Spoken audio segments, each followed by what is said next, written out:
हमारी संस्कृति, हमारे संस्कार सदा रहें हमारे साथ। सब्सक्राइब करें तिलक।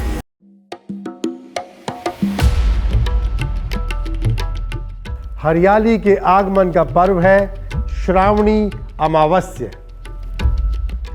क्या आप अमावस्या और पूर्णिमा के भेद को पहचानते हैं? शुक्ल पक्ष और कृष्ण पक्ष के अंतर को जानते हैं? क्या आपको पता है चंद्रमा की कलाओं का हमारे जीवन से क्या संबंध है? मानव मन पर प्रकृति किस रूप से अपना प्रभाव डालती है? साल के 12 महीनों में से बारिश और हरियाली के सबसे अनूठे और मनमोहक सावन के महीने को त्योहारों के हिसाब से सबसे खास महीना क्यों कहा गया है? सावन के महीने में पड़ने वाले श्रावणी अमावस्या के पर्व का हमारे जीवन में क्या महत्व है? मेरा नाम है तरुण राठी। सभी मित्रों को सादर प्रणाम। तीज के त्यौहार से 3 दिन पहले आने वाले श्रावणी अमावस्या के त्यौहार को हरियाली अमावस्या और सावन अमावस्या के नाम से भी जाना जाता है। वैसे तो सावन के महीने के हर दिन को शुभ माना जाता है, पर कुछ खास दिन जैसे अमावस्या, पूर्णिमा, शिवरात्रि और सोमवार को बेहद शुभ माना गया है। वर्ष के 5वें महीने यानी सावन के महीने को पूजा पाठ के लिए भी उत्तम कहा गया है। ये पूरा महीना महादेव की आराधना को समर्पित महीना है। पंचांग के अनुसार कृष्ण पक्ष की 15वीं तिथि को सावन मास की अमावस्या का पर्व आता है। श्रावणी अमावस्या के पर्व का संबंध दान दक्षिणा, पूजा पाठ, पितरों की आत्मा की शांति के साथ साथ किसानों के जीवन और पर्यावरण के लिए बहुत महत्वपूर्ण है। इसलिए इसे जीवन के कार्यों में आ रही बाधाओं को दूर करने का दिन भी कहा जाता है। श्रावणी अमावस्या के दिन महिलाएं उपवास रखती हैं। परिवार की ओर से अपनी श्रद्धा अनुसार दान पुण्य किया जाता है। कहा जाता है इस दिन तर्पण करने से पितरों को मोक्ष की प्राप्ति होती है। भविष्य पुराण के अनुसार संतानहीन को पेड़ों को अपनी संतान मानना चाहिए, क्योंकि पेड़ पौधों में ईश्वर का वास बताया गया है। मान्यता है कि पवित्र माने जाने वाले पीपल के पेड़ पर त्रिदेव अर्थात ब्रह्मा, विष्णु और महेश का वास होता है। पद्म पुराण में कहा गया है कि दिन रात ऑक्सीजन देने वाले पीपल के पेड़ को लगाने से सैकड़ों यज्ञ से भी अधिक पुण्य मिलता है। वह आंवले के वृक्ष में तो साक्षात भगवान श्री लक्ष्मी नारायण का वास होता है। इसलिए आंवले का वृक्ष लगाने से श्री की प्राप्ति होती है।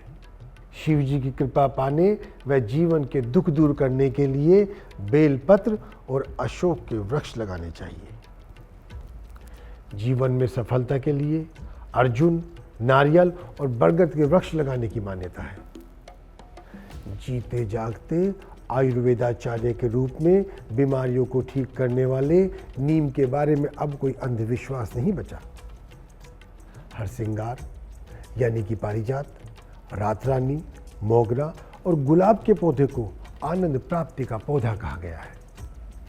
कुशाग्र बुद्धि के लिए शंख पुष्पी, पलाश व ब्राह्मणी का पौधा लगाया जाता है।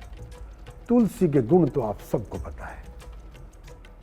इस दिन किसान भाई आने वाले वर्ष में होने वाली फसलों का अनुमान लगाते हैं, अपने हल और कृषि यंत्रों की पूजा करते हैं। कई जगह इस दिन मेलों का आयोजन कर सभी किसान भाई मिलकर कृषि का उत्सव मनाते हैं। उत्सव के दौरान एक दूसरे गुड़ और धानी का प्रसाद देकर मानसून ऋतु की शुभकामनाएं देते हैं। मथुरा और वृंदावन के मंदिरों में इस अवसर पर विशेष समारोह आयोजित करके भगवान कृष्ण के विशेष दर्शन कराए जाते हैं। वहीं गुजरात में शिव की पूजा करते हुए यह त्योहार मनाया जाता है। शास्त्रों के अनुसार अमावस्या तिथि का स्वामी पितृदेव को माना गया है। अमावस्या सूर्य और चंद्र के मिलन का काल है। इस दिन सूर्य और चंद्रमा दोनों एक ही राशि में रहते हैं। पंचांग के अनुसार इस वर्ष श्रावणी अमावस्या का उत्सव 27 जुलाई को मनाया जाएगा। अब मैं आपको श्रावणी अमावस्या से जुड़ी एक पौराणिक कथा सुनाना चाहता हूं। अनुमति है? एक साहूकार अपनी पत्नी और अपने बेटे और बहू के साथ रहता था। बहू को मिठाई बहुत पसंद थी। एक दिन साहूकार की बहू ने घर में रखी मिठाई चुपचाप खा ली और परिवार को बताया कि मिठाई तो चूहे खा गए। ये बात सुनकर चूहों को बड़ा गुस्सा आया। वे बहू को मजा चखाने के मौके की ताक में रहने लगे। एक दिन साहूकार के घर कुछ मेहमान आए, जिनके ठहरने का इंतजाम अतिथि गृह में कर दिया गया। सुबह साहूकार के घर के चूहों ने बहू के कुछ कपड़े खींचकर अतिथि गृह में पहुंचा दिए। जब नौकर साफ सफाई के लिए अतिथि गृह में गया तो वहां बहू के कपड़े देखकर हैरान रह गया। ये बात आकर उसने साहूकार को बताई। बस फिर क्या था, साहूकार ने बेचारी मिठाई की शौकीन बहू को चरित्रहीन समझकर घर से निकाल दिया। बेचारी बहू भटकती हुई एक पीपल के नीचे रहने लगी। वहां वो रोज 2 दिए जलाया करती थी। एक दिन थकान उतारने के लिए साहूकार उस पीपल के नीचे बैठ गया। तभी 2 दिए आपस में बात कर रहे थे। एक दिया जो बहू ने जलाया था वो दूसरे दिए को साहूकार की बहू की सच्ची कहानी सुनाने लगा। दिए के साथ साथ ये कहानी साहूकार ने भी सुन ली। तब साहूकार को पता चला कि उसकी बहू मिठाई की शौकीन है, चरित्रहीन नहीं। साहूकार को अपनी गलती का बहुत एहसास हुआ और वो माफ़ी मांगकर अपनी बहू को वापस घर ले आया। उस दिन पूरे परिवार ने मिलकर पीपल पर प्रसाद चढ़ाया। वह उसी दिन से श्रावणी अमावस्या को उत्सव के रूप में मनाया जाने लगा। श्रावणी अमावस्या के महत्व को और अच्छे समझने के लिए अमावस्या और पूर्णिमा के भेद को भी जानना जरूरी है। हिंदू धर्म में पूर्णिमा, अमावस्या और ग्रहण के रहस्य को विस्तार से बताया गया है। हिंदू पंचांग के अनुसार माह के 30 दिन को चंद्रकला के आधार पर 15-15 दिनों के 2 पक्षों में बांटा गया है। एक पक्ष को शुक्ल पक्ष और दूसरे को कृष्ण पक्ष कहा गया है। शुक्ल पक्ष के अंतिम दिन को पूर्णिमा कहते हैं और कृष्ण पक्ष के अंतिम दिन को अमावस्या कहते हैं। वैसे हमारे महान हिंदू धर्म में हर महीने की अमावस्या और पूर्णिमा को कोई ना कोई पर्व अवश्य आता है। अमावस्या में ऐसे कई दिन और रात हैं जिनका धरती और मानव मन पर गहरा प्रभाव पड़ता है। एक साल में 12 पूर्णिमा और 12 अमावस्या होती है, लेकिन सबका अपना अपना अलग महत्व है। अमावस्या माह की 30वीं और कृष्ण पक्ष की अंतिम तिथि है, जिस दिन आकाश में चांद दिखाई नहीं देता। धरती पर 2 तरह की शक्तियां होती है, एक सकारात्मक और एक नकारात्मक, मतलब दिन और रात। लेकिन संध्या जो दिन और रात के बीच में पड़ती है, इसमें दिन के गुण भी होते हैं और रात के भी।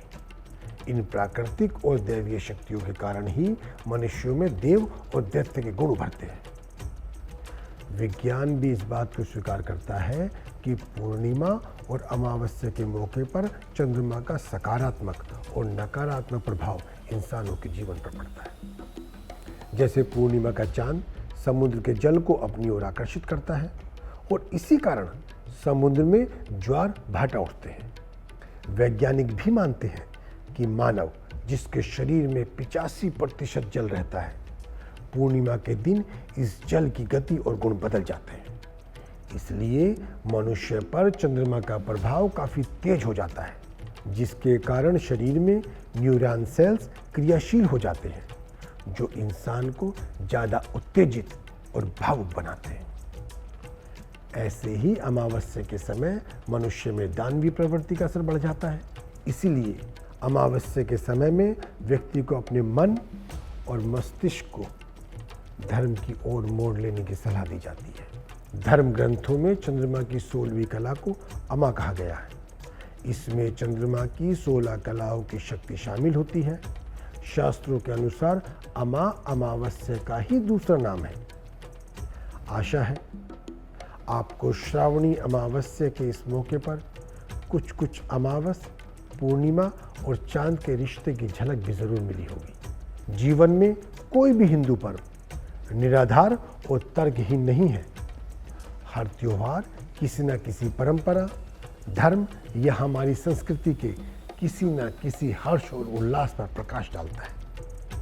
हमें गर्व होना चाहिए, हमारा जन्म त्योहारों और विभिन्न संस्कृति वाले इस अद्भुत और अनूठे भारत देश में हुआ है।